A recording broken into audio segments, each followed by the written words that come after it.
Hello, our friends, Evolutionary Energy Arts family. Hello there, welcome back. If you haven't visited evolutionaryenergyarts.com, please do so. Check out some testimonials and see what people that we've worked with throughout the years have said. We've worked on hundreds, if not thousands, of people pretty much all around the entirety of our world. Yeah, there's been some pretty amazing things happen. Yeah, amazing things, can happen. Miracles can happen. That's where we are now. Unfortunately, when we look at the health of the planet in general, there's a lot lacking. But at the same time, I do think the world is waking up, at least a good portion, after 100 years of a certain type of medicine dominating specifically the United States, but really the globe. In the U.S., you look at all the signals.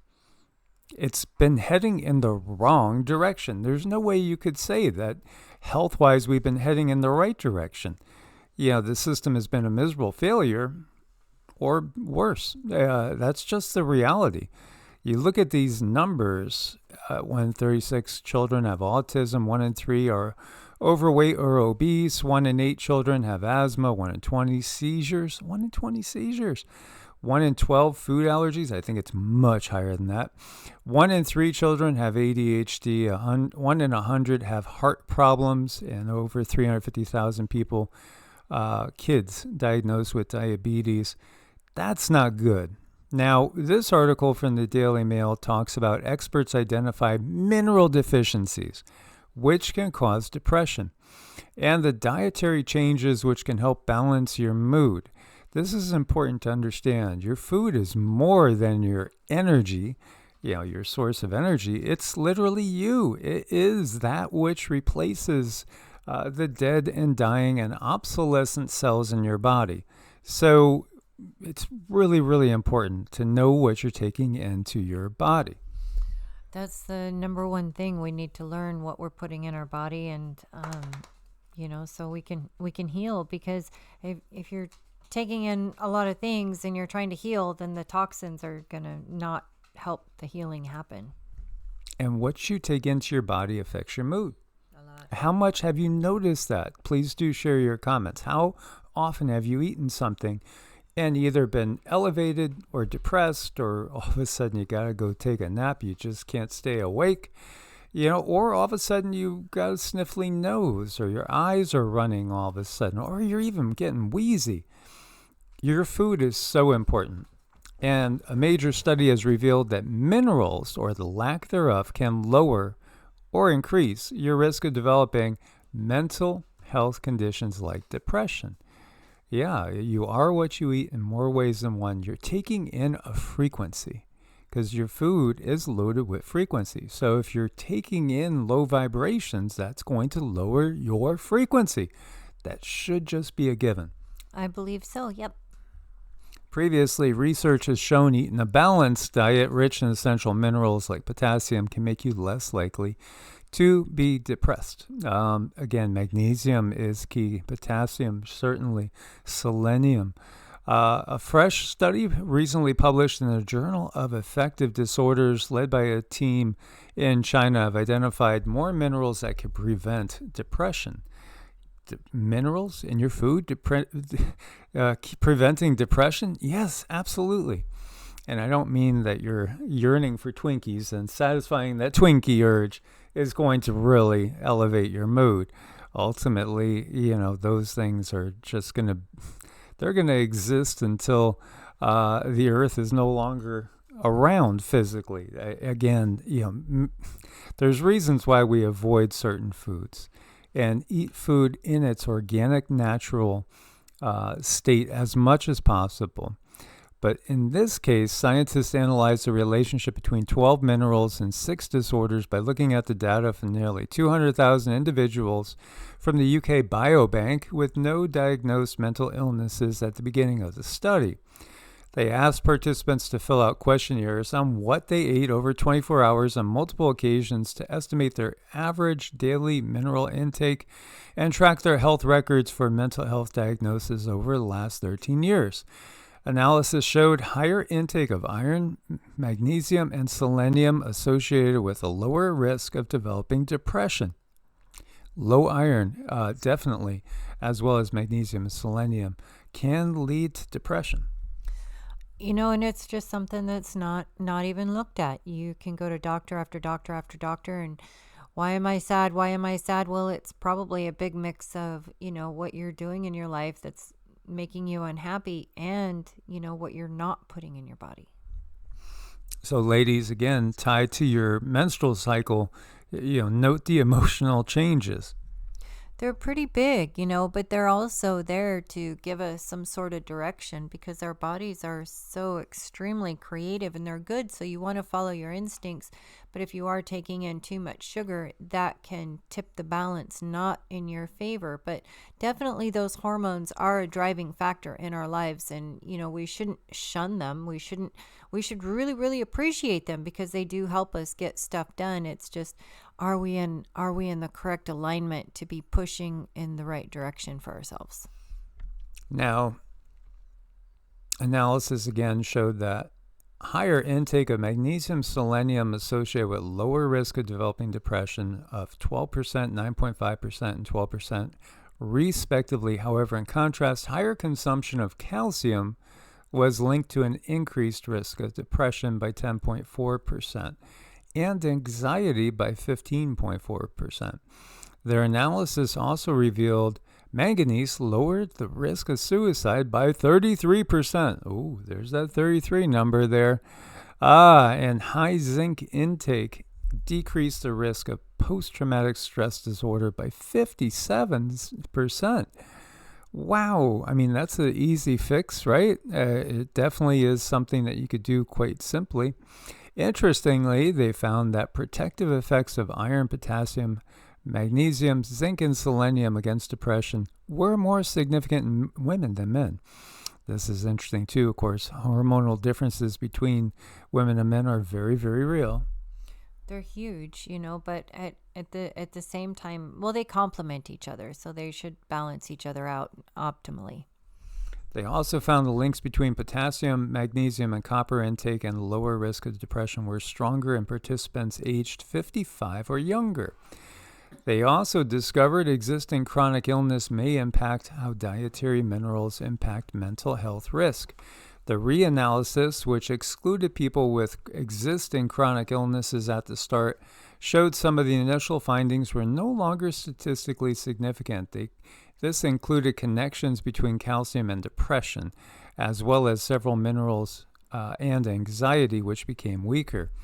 On their findings, writing in the journal, they said high intakes of iron, selenium, and manganese may reduce common mental disorders risk, while high calcium intake may increase depression and anxiety risk, highlighting the need for balance. Yeah, again, traditional Chinese medicine, it's always about balance. When we look to Ayurveda, again, it's always about balancing your doshas. Balance in life. That is always the key.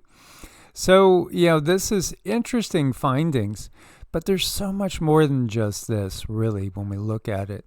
Here are some symptoms of mineral deficiencies, like if you're deficient in zinc, for instance, acne, hair thinning, allergies, low immunity, hormonal imbalances, low testosterone, low libido.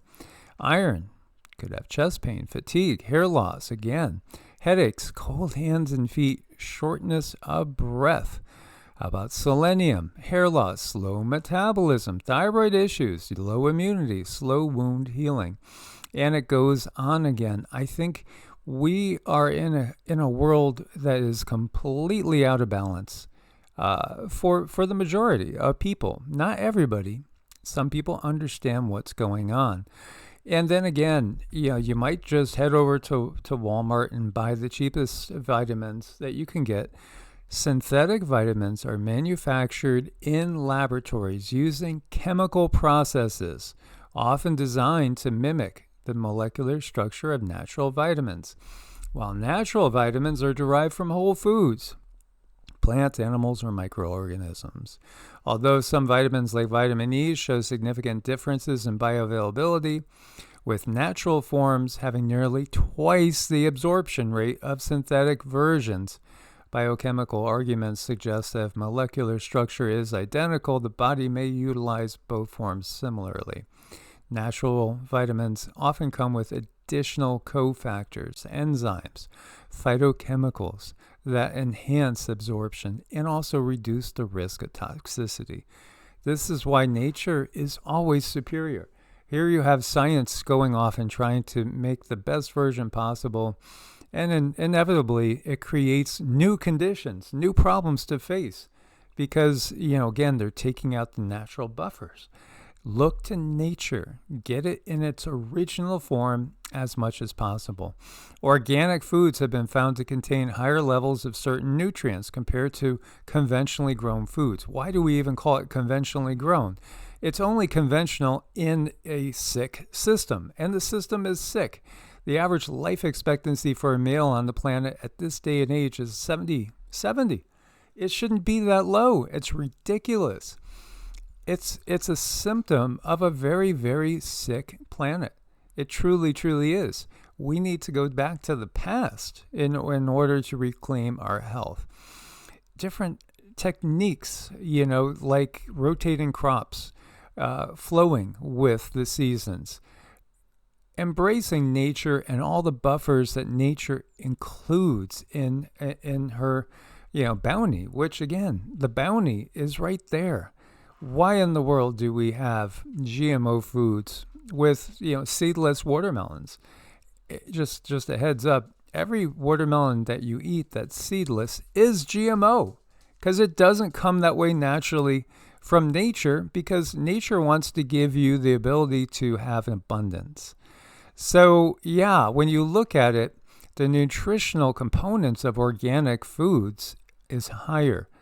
It's loaded with more minerals and vitamins, and it has just simply more of a harmonic resonance with natural health. That's missing from everything that's genetically modified, the Franken foods that we are handed. So it's very important to take in the best that you can. Organic isn't going to use natural fertilizers. What does conventional do? They use synthetic or harsh chemical fertilizers. You wonder, why do we have such an abundance of cancer in this world? We didn't have it 100 years ago. And the reality is it's a byproduct of the Franken foods that are created, amongst many other things. Mm-hmm. In those synthetics and chemical fertilizers they use, it's not like you can wash them off because it goes into the soil and it feeds into the plant. So there's no making them clean at all. And the herbicides also, they go into the plant. So that's what can make it so very, very difficult to get anything good. And you're organic, at least you're trying your best, and placebo effect is a really important thing in this world. So organic, you're trying your best, you have a better shot at it being organic than if you try to go with conventional, because it might be cheaper. It's not too good. No, again, and this world cultivates laziness. It really, really does. It's part of its bigger plan, because people are lazy naturally now and also conditioned, so they don't want to go out and hand mulch or hand weed. Instead, they just spread the Roundup around, and that is toxic. I mean, literally. Again, that company, who has been sued and had to pay out billions, but they're still there, and they're still making these absolutely toxic products that people are still using. And you might not use it, but your neighbor does. And then when the rain comes, it washes the pesticides from your neighbor over into your yard. You get the picture. Rotate crops. Again, that was something that everybody did back in the days. Now all they do is plant the same corn and GMO soy, GMO corn, GMO soy, and they just rotate between the two GMOs. And they strip the ground. And then again, we could add things like fracking and injecting harsh chemicals down into our water that's going to go into our wells. And, our water systems, and then we end up drinking it again. There's been so many studies that talk about the fact that certain medications that are flushed down toilets or just simply from people urinating and defecating into the systems leaches back into the system. And even though you never took a certain medication, you're drinking it with the water. It's just a toxic cycle that will take a little while for the earth to cleanse herself from. And, if you are feeding your chickens GMO and the cheapest feeds, you're eating that. That's what you're eating because they're eating that. And some people just don't seem to be able to grasp this. But again, we do what we can, where we can, and we share what we can when we can. So when it starts with a 9 on that little barcode, organic, when it starts with a 4 or conventional, look and make note of this. It's really important for your health. Again, over time, conventional farming is going to deteriorate the soil's fertility and the mineral component. So you're going to end up with health problems, and then where are you going to go? You're going to go end up supporting an industry that makes money off of people when they're sick. And so do they really want to fix the problem, or do they just want repeat clients? Yeah, organic farming is the way to go. Small farms, we try to buy as much from local small people that we can. We avoid the bigger stores. We avoid, certain...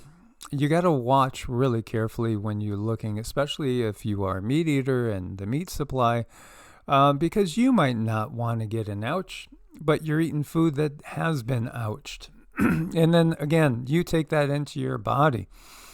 So understanding harmony with nature, understanding that we're all part of one system, using good fertilizers instead of harsh chemicals, it's about intent too. It's wanting to be in harmony and be in balance and be part of something that's much bigger.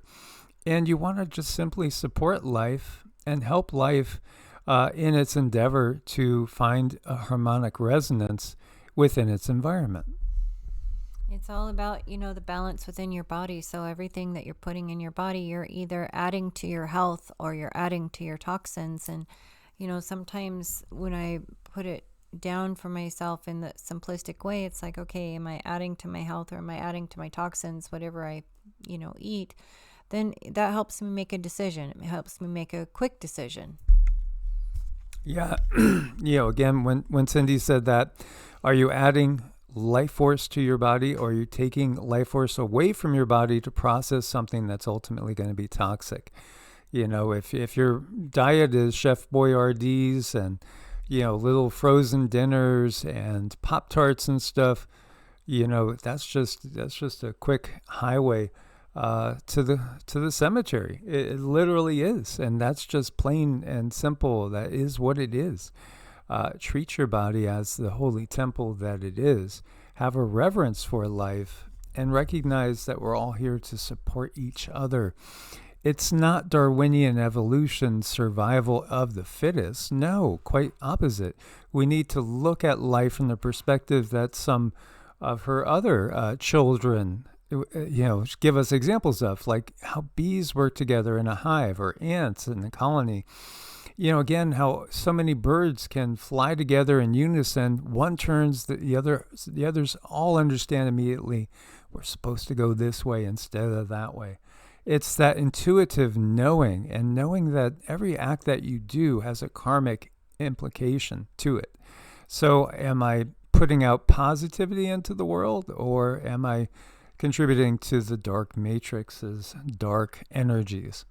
As always, guys, we look forward to your comments. Please do leave a comment. Make sure that you're subscribed. Please do share these videos as well. If you feel inclined to support our endeavor to awaken as many as possible, join us on Patreon or as a member on YouTube as well.